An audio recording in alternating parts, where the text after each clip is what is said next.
नमस्कार, स्वागत है आपका डीडी न्यूज पर। मैं हूं रेशमा आपके साथ। आइए नजर डाल लेते हैं इस वक्त की हेडलाइंस पर। किश्तवाड़ में युद्ध स्तर पर रेस्क्यू ऑपरेशन जारी। मुख्यमंत्री उमर अब्दुल्ला ने चशौती गांव में बाढ़ से हुए नुकसान का किया आकलन। पीड़ित परिवारों से भी की मुलाकात। मुंबई में जोरदार बारिश से जनजीवन प्रभावित। विक्रोली इलाके में भूस्खलन से 2 लोगों की मौत, 2 जख्मी। आईएमडी ने जारी किया रेड अलर्ट। कृतज्ञ राष्ट्र आज पूर्व प्रधानमंत्री अटल बिहारी वाजपेयी को कर रहा है नमन। राष्ट्रपति, प्रधानमंत्री समेत अनेक गणमान्य जनों ने समाधि स्थल सदैव अटल पर दी श्रद्धांजलि।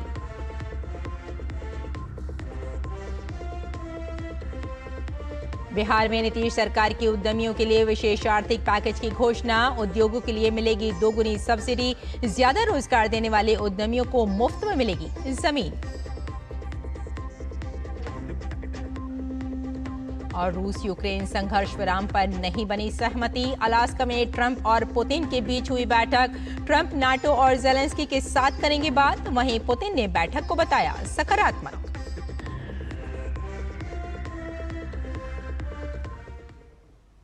और आइए अब समाचारों पर डालते हैं विस्तार से नजर।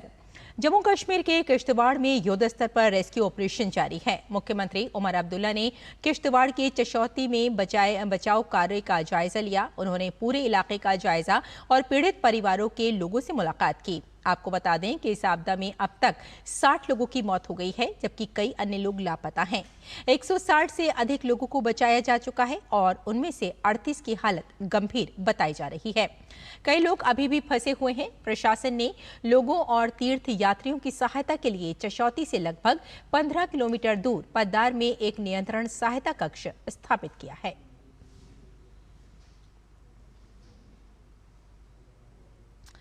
केंद्रीय मंत्री डॉक्टर जितेंद्र सिंह ने कल किश्तवाड़ का दौरा किया। उन्होंने कहा कि बादल फटने जैसी प्राकृतिक आपदा के समय एनडीआरएफ और एसडीआरएफ ने बेहतरीन कार्य किया है।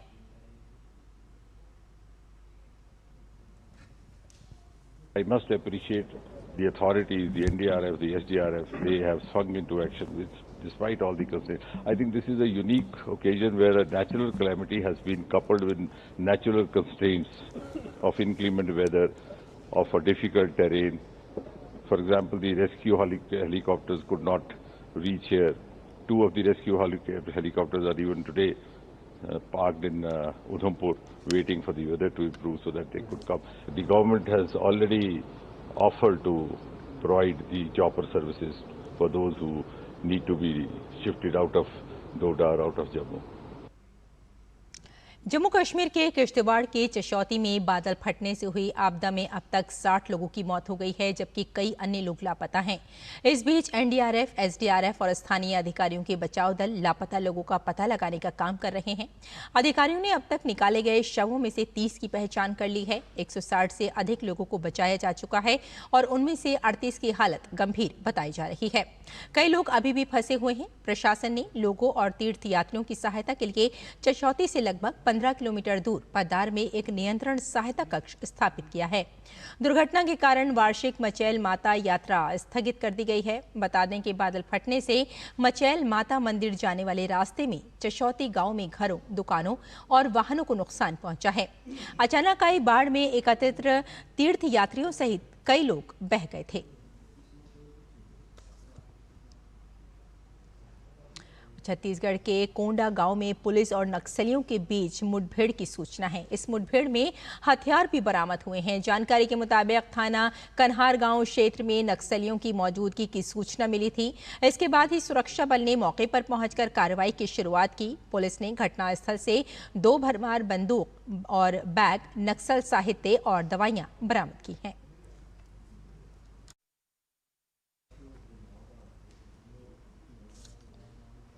और मुंबई में आफत भरी बारिश से हाल बेहाल है। आज सुबह से तेज बारिश हो रही है, जिसकी वजह से कई इलाकों में जल भराव हो गया है। विक्रोली में कल देर रात भूस्खलन होने से 2 लोगों की मौत हो गई है और 2 लोग जख्मी हो गए हैं। मुंबई वासियों की अनावश्यक यात्रा न करें और बाहर निकलते समय सावधानी बरतने की सलाह दी गई है। पुलिस को हाई अलर्ट पर रहने के निर्देश दिए गए हैं। उधर मौसम विभाग ने मुंबई के लिए रेड अलर्ट जारी किया है।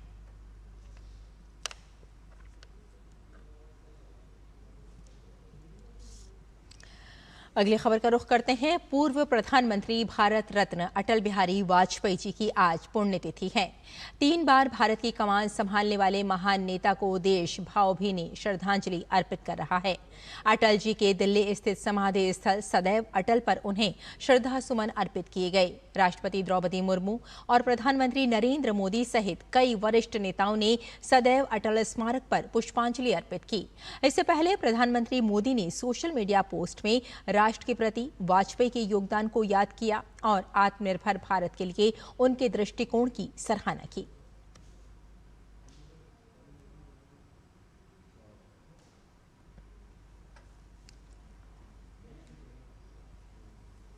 और बिहार के मुख्यमंत्री नीतीश कुमार ने विधानसभा चुनाव से पहले एक बड़ी घोषणा की है। उन्होंने राज्य में उद्योग लगाने के लिए विशेष पैकेज का ऐलान किया है। इसके तहत सब्सिडी दोगुनी की जाएगी और ज्यादा रोजगार मुहैया कराने वाले उद्योगों को मुफ्त जमीन दी जाएगी। इससे पहले शुक्रवार को उन्होंने 1 करोड़ युवाओं को सरकारी नौकरियां और अन्य रोजगार के अवसर प्रदान करने का संकल्प जताया था। और आपको बता दें कि साल 2020 में 7 निश्चय 2 के तहत की गई घोषणा के क्रम में उन्होंने कहा कि हमारी सरकार ने 50 लाख युवाओं को सरकारी नौकरी एवं रोजगार देने के लक्ष्य को पूरा कर लिया है। अब हमारी सरकार ने अगले 5 वर्षों में 1 करोड़ युवाओं को नौकरी एवं रोजगार देने का लक्ष्य रखा है। राज्य में उद्योग लगाने और स्वरोजगार करने वालों को कई प्रकार की सुविधाएं देकर सरकार उन्हें प्रोत्साहित कर रही है। और अब बिहार में उद्योग लगाने के लिए उद्यमियों को विशेष आर्थिक पैकेज भी दिया जाएगा। निजी क्षेत्रों को बिहार में उद्योग लगाने हेतु प्रोत्साहित करने के लिए सरकार द्वारा विशेष आर्थिक पैकेज देने का निर्णय लिया गया है। और इसके तहत आपको बताते चलें कि कैपिटल सब्सिडी, ब्याज सब्सिडी तथा जीएसटी के लिए दी जाने वाली प्रोत्साहन राशि को दोगुना किया जाएगा। साथ ही उद्योग लगाने के लिए सभी जिलों में जमीन की व्यवस्था की जाएगी तथा ज्यादा रोजगार देने वाले उद्योगों को मुफ्त में जमीन दे दी जाएगी। अगले 6 महीनों में उद्योग लगाने वाले उद्यमियों को दी जाएगी। इसके अलावा कई और प्रावधान भी किए गए हैं जिससे राज्य में उद्योग लगाने वाले उद्यमियों को काफी मदद मिलेगी। इस संबंध में विस्तृत अधिसूचना अलग से भी जारी की जाएगी। राज्य सरकार के इस पहल का उद्देश्य है कि बिहार में उद्योगों को और ज्यादा बढ़ावा मिले, बिहार के युवा दक्ष एवं आत्मनिर्भर हों तथा उन्हें अधिक से अधिक रोजगार मिल सके एवं उनका भविष्य सुरक्षित हो। और झारखंड के शिक्षा मंत्री रामदास सोरेन का पार्थिव शरीर रांची लाया गया। रांची के विधानसभा परिसर में उन्हें श्रद्धा सुमन अर्पित किए जा रहे हैं। इस मौके पर राज्यपाल संतोष कुमार गंगवार, विधानसभा अध्यक्ष रविंद्रनाथ महतो, नेता प्रतिपक्ष बाबूलाल मरांडी और राज्य के वित्त मंत्री राधाकृष्ण किशोर समेत कई गणमान्य लोग उपस्थित रहे। रामदास सोरेन का निधन शुक्रवार को दिल्ली के अपोलो अस्पताल में हो गया था। वे 62 साल के थे।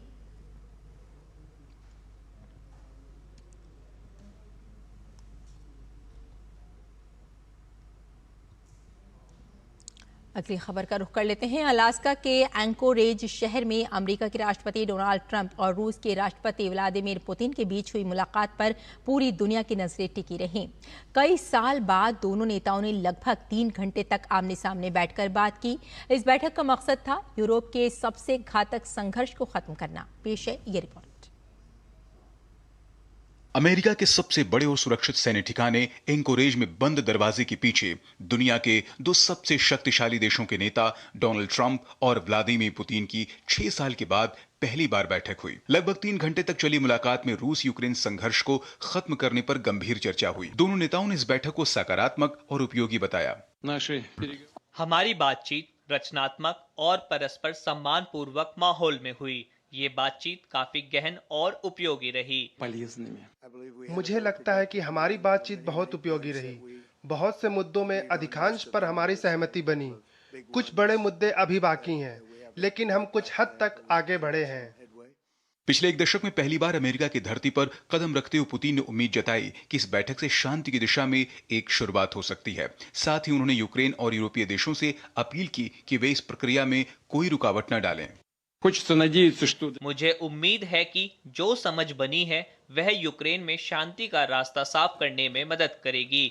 हम आशा करते हैं कि कीव और यूरोपीय राजधानी देश इस बात को सकारात्मक रूप में लेंगे और किसी तरह की बाधा या पर्दे के पीछे की राजनीति से इस प्रगति को पटरी से उतरने नहीं देंगे। वहीं राष्ट्रपति ट्रंप ने सोचे समझे तरीके से उम्मीद जताते हुए कहा कि रूस के साथ कई मुद्दों पर सहमति बनी है, लेकिन अभी कोई अंतिम समझौता नहीं हुआ है। उन्होंने बातचीत को उपयोगी लेकिन अधूरी बताया। हमारी बातचीत बेहद उपयोगी रही। कई मुद्दों पर सहमति बनी। कुछ ही मुद्दे बचे हैं, लेकिन वे इतने बड़े नहीं हैं। लेकिन एक मुद्दा काफी अहम है। हमें वहां तक पहुंचना अभी बाकी है, लेकिन संभावना अच्छी है। रूसी राष्ट्रपति पुतिन ने अगली मुलाकात के लिए मॉस्को का सुझाव दिया। पुतिन का ट्रंप को न्योता ये दर्शाता है कि अलास्का में हुई इस अहम बैठक को आगे भी जारी रखने की मंशा है। राष्ट्रपति महोदय, आपका धन्यवाद। हम जल्द बात करेंगे। शायद जल्द ही फिर मुलाकात भी होगी। अगली बार मॉस्को में। यह दिलचस्प प्रस्ताव है। इस पर मुझे थोड़ा विरोध झेलना पड़ सकता है, लेकिन यह संभव भी है। अलास्का में हुई ये मुलाकात रूस और यूक्रेन के बीच शांति की उम्मीद की छोटी किरण को दिखाता है, लेकिन जब तक संघर्ष विराम नहीं होता तब तक खतरे की स्थिति बनी रहेगी। अब पूरी दुनिया को इंतजार है कि बातचीत में हुई शांति की कोशिश को कब तक अमल में लाया जाएगा। Bureau report, DD news. अमेरिकी राष्ट्रपति डोनाल्ड ट्रंप ने कहा कि अब यूक्रेन के राष्ट्रपति व्लादिमीर ज़ेलेंस्की पर यह जिम्मेदारी है कि वे उनके और रूसी राष्ट्रपति व्लादिमीर पुतिन के बीच अलास्का शिखर सम्मेलन को आगे बढ़ाएं और रूस के 3 साल से चल रहे आक्रमण को समाप्त करने के लिए एक समझौता सुनिश्चित करें। निजी टीवी चैनल से साक्षात्कार के दौरान ट्रंप ने कहा कि अब ये राष्ट्रपति ज़ेलेंस्की पर निर्भर है कि वे इसे पूरा करें। साथ ही उन्होंने कहा कि यूरोपीय देशों को भी इस बातचीत में थोड़ा शामिल होना होगा, लेकिन ये पूरी तौर पर राष्ट्रपति ज़ेलेंस्की पर निर्भर करता है कि वे यूक्रेन में संघर्ष विराम पर सहमत हों। और विदेश मंत्री डॉक्टर एस जयशंकर आज कोरिया गणराज्य के विदेश मंत्री चो ह्यून के साथ द्विपक्षीय बैठक करेंगे। दोनों नेता भारत और दक्षिण कोरिया के बीच विशेष रणनीतिक साझेदारी को आगे बढ़ाने पर चर्चा करेंगे। इससे पहले दक्षिण कोरिया के विदेश मंत्री चो ह्यून भारत के अपने पहले दौरे पर कल नई दिल्ली पहुंचे। कल ही भारत और दक्षिण कोरिया ने अपना स्वतंत्रता दिवस मनाया है। दोनों नेताओं ने एक दूसरे को स्वतंत्रता दिवस की बधाई दी।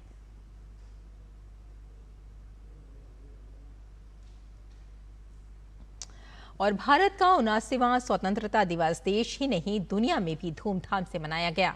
इसी सिलसिले में भारतीय महावाणिज्य दूतावास सिएटल में स्पेस नीडल के शीर्ष पर तिरंगा फहराया गया। इस कार्यक्रम में सिएटल के मेयर ब्रूस हैरेल और बड़ी संख्या में प्रवासी भारतीय भी वहां शामिल हुए।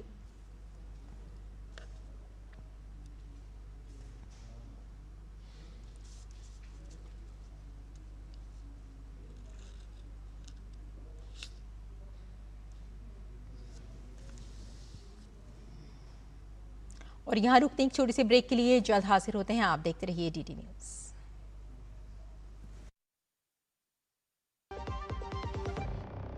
टाइम पे खा लेना और प्लीज बाइक धीरे चलाना जी।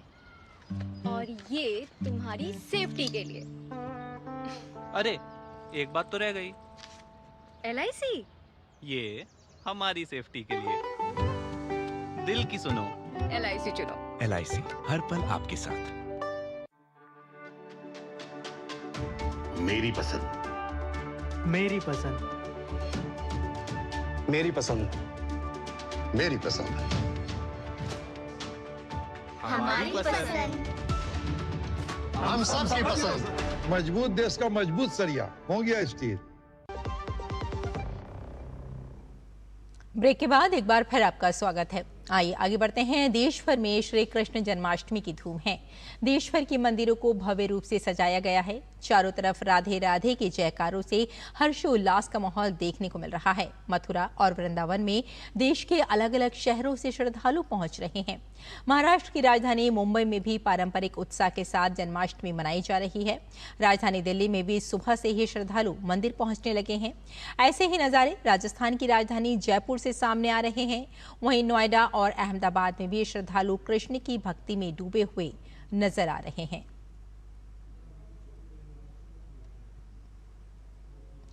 राजधानी दिल्ली के बिरला मंदिर में सुबह 4 बजे से ही श्रद्धालुओं का तांता लगा हुआ है। मंदिर को रंग बिरंगे फूलों से सजाया गया है, जहां भक्त कीर्तन और भजन में डूबे हुए हैं। मंदिर में रामलीला के साथ ही भगवान श्री कृष्ण के जीवन दर्शन से जुड़ी हुई कई झांकियों को भी सजाया गया है। बिरला मंदिर का जायजा लिया हमारे सहयोगी अमरेंद्र गुप्ता ने। बिरला मंदिर के अंदर प्रवेश करते ही भगवान के कई विग्रह हैं और इस समय भगवान विष्णु और महालक्ष्मी के विग्रह के सामने लोग दर्शन कर रहे हैं। और लगातार जब श्रद्धालु आते हैं तो भगवान विष्णु और महालक्ष्मी के विग्रह का दर्शन करके भगवान कृष्ण और राधा की जो यहाँ पे विग्रह हैं उसके दर्शन करते हैं। बिरला मंदिर में भगवान श्री कृष्ण और राधा के सुंदर विग्रह हैं, जहाँ पर श्रद्धालु लगातार सुबह 4 बजे से ही दर्शन करने के लिए आ रहे हैं। आप देख सकते हैं कि भगवान कृष्ण और राधा के सुंदर विग्रहों को कितनी खूबसूरत तरीके से सजाया गया है। लगातार फूलों से यहाँ पर श्रृंगार किया गया है। भगवान की पोशाक, मुकुट अपने आप भक्तों को आकर्षित करती है। भक्त लगातार यहाँ पर आ रहे हैं और दर्शन कर रहे हैं। इसके अलावा भगवान श्री कृष्ण और राधा के विग्रह के साथ ही प्रभु के कई विग्रह यहाँ पर हैं। कई तस्वीरों के वर्णन है, कई विग्रह हैं और श्रद्धालु लगातार यहाँ पर आ रहे हैं। बहुत ही खूबसूरत तस्वीरें हैं। बाल गोपाल की एक तस्वीर है जहाँ पर श्रद्धालु आकर दर्शन कर रहे हैं और अपने लाल को, अपने नंद गोपाल को झूला झूला रहे हैं और वो इंतजार कर रहे हैं कि उनके जो भगवान हैं, जो उनके नंद बाबा के लाल हैं, जो है कन्हैया हैं, उनका जब प्राकोत्सव होगा, जब उनका जन्म होगा तो वो किस तरह से उनको दर्शन देंगे। तो लगातार भक्त बिरला मंदिर में आ रहे हैं और भगवान के विग्रह का दर्शन कर रहे हैं और मंदिर प्रशासन ने भी इस दौरान खासी व्यवस्था की गई है। लगातार मंदिर में भजन और पूजा पाठ चल रहा है। इसके अलावा भगवान की रासलीला का मंचन भी लगातार हो रहा है और ये कार्यक्रम जो है रात को 12 बजे तक चलेगा। मंदिर में 11 बजे से एक विशेष भव्य पूजा अर्चना होगी और 12 बजे भगवान का जन्म के समय पूजा अर्चना होगी और लगभग 1:30 बजे तक ये पूजा अर्चना चलेगी। दिल्ली के बिरला मंदिर से कैमरामैन पीयूष के साथ अमरेंद्र गुप्ता, डीडी न्यूज, दिल्ली। कृष्ण जन्माष्टमी के शुभ अवसर पर दिल्ली के द्वारका स्थित इस्कॉन मंदिर में आस्था और उत्साह का अद्भुत संगम देखने को मिला। सुबह से ही श्रद्धालु भगवान श्री कृष्ण के दर्शन और पूजा अर्चना के लिए मंदिर प्रांगण में उमड़ने लगे हैं। मंदिर को रंग बिरंगी लाइटों, पुष्प सजावट और पारंपरिक कलाकृतियों से भव्य रूप से सजाया गया है। जन्माष्टमी के उपलक्ष्य में विशेष मंगला आरती, अभिषेक, कीर्तन और कृष्ण लीलाओं का मंचन श्रद्धालुओं को मंत्रमुग्ध कर रहा है। इस मौके पर डीडी न्यूज की टीम भी मंदिर पहुंची और वहां के संत वली मुरारी दास जी से बातचीत की।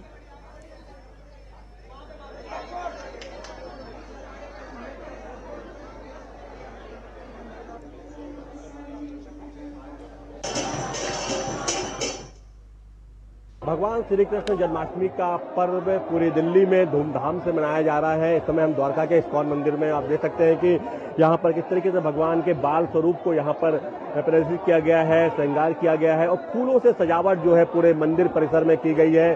भगवान का सुबह तड़के पहर से ही जो है तमाम अनुष्ठान जो है किए जा रहे हैं। मंगला आरती के बाद जो है अभिषेक किया गया भगवान का। उसके बाद लगातार जो है भगवान श्री कृष्ण और राधिका के जो प्रतिमा है उनका लगातार अभिषेक करने के बाद तमाम अनुष्ठान जो है वो किए जा रहे हैं। हमारे साथ बात करने के लिए संत वली मुरारी दास जी हैं। किस तरीके से आयोजन किया जा रहा है, क्या क्या यहाँ पर व्यवस्थाएं की गई हैं? बिल्कुल, सबसे पहले तो मैं इस्कॉन द्वारका दिल्ली परिवार की तरफ से आप सबको जन्माष्टमी, श्री कृष्ण जन्माष्टमी की बहुत बहुत शुभकामना देना चाहता हूँ। इस्कॉन द्वारका दिल्ली में बहुत ही धूमधाम से जन्माष्टमी मनाया जा रहा है। बहुत ही विशेष दिन है, भगवान का आविर्भाव तिथि है आज। तो पूरा मंदिर आप देख सकते हैं फूलों से सजा हुआ है। बहुत सुंदर पंडाल बाहर लगा हुआ है। सुबह 4:30 बजे से भगवान का दर्शन यहाँ सबको मिल रहा है। लंबी लंबी कतारों में लोग यहाँ पर लगे हुए हैं। भगवान का एक झलक पाने के लिए यहाँ पर वो अपनी बारी का इंतजार कर रहे हैं। वो लगातार कीर्तन जो है वो लगातार चल रहा है। बड़ी संख्या में लोग यहाँ पर कीर्तन कर रहे हैं, भजन कर रहे हैं और यहाँ पर मंदिर में तमाम व्यवस्थाएं जो है की गई है श्रद्धालुओं के लिए यहाँ पर, और देर रात्रि से ही यहाँ पर महाप्रसाद जो है वो वितरण यहाँ पर किया जा रहा है। 3 दिन का उत्सव है, 15, 16 और 17 यानी 3 दिन का ये महोत्सव यहाँ पर श्री कृष्ण जन्माष्टमी का चल रहा है, जिसमें कि लाखों की संख्या में श्रद्धालुओं के आने की उम्मीद है और इसको लेकर यहाँ पर तमाम तरह की व्यवस्था यहाँ पर की गई है।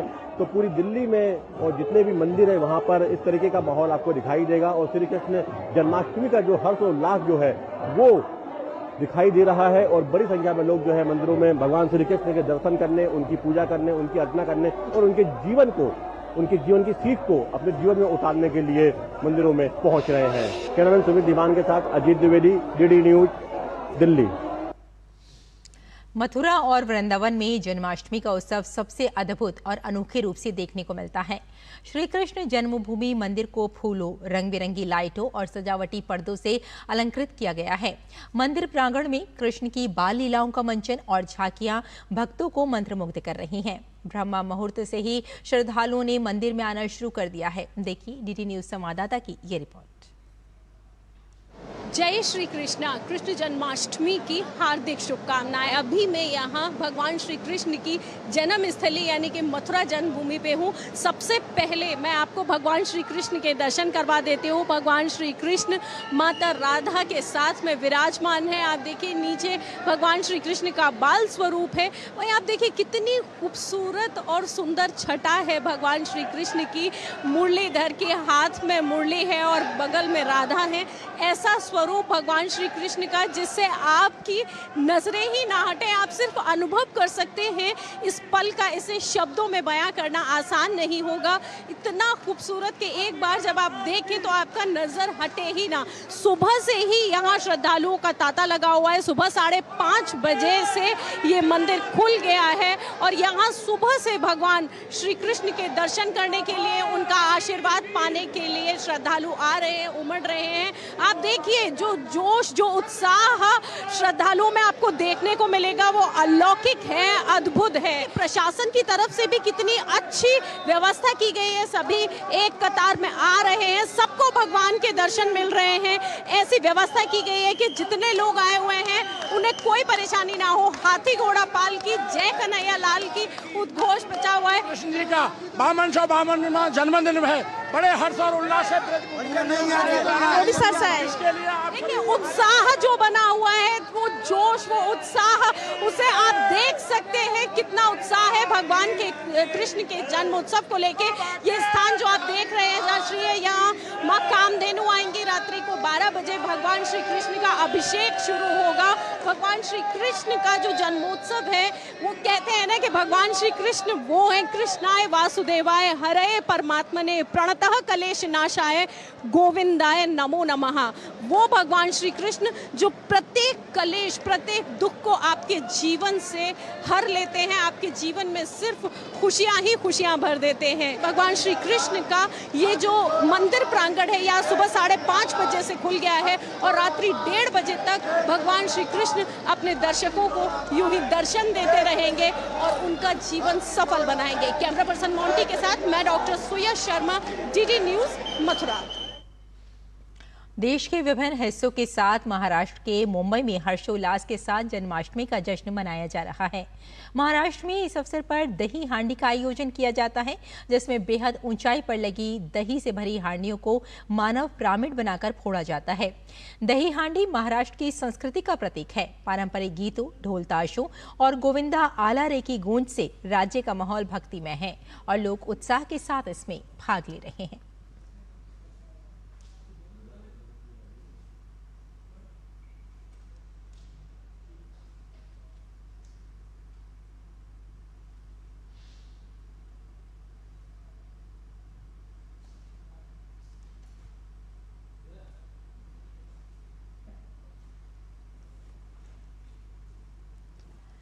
दही हांडी प्रतियोगिता में विजय प्राप्त करने वाले दल की एक प्रतिभागी ने बताया कि उनकी टीम लगभग 2 महीनों से तैयारी कर रही थी।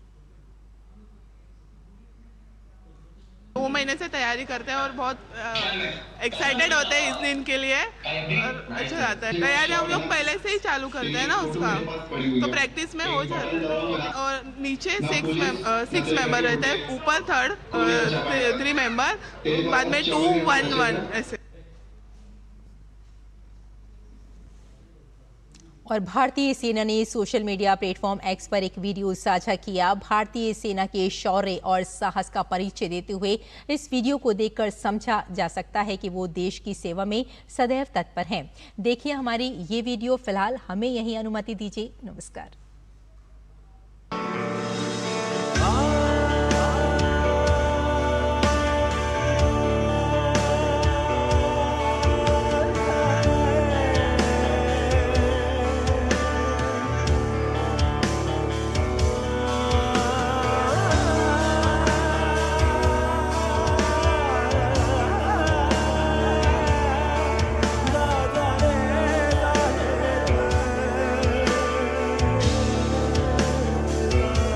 Yeah.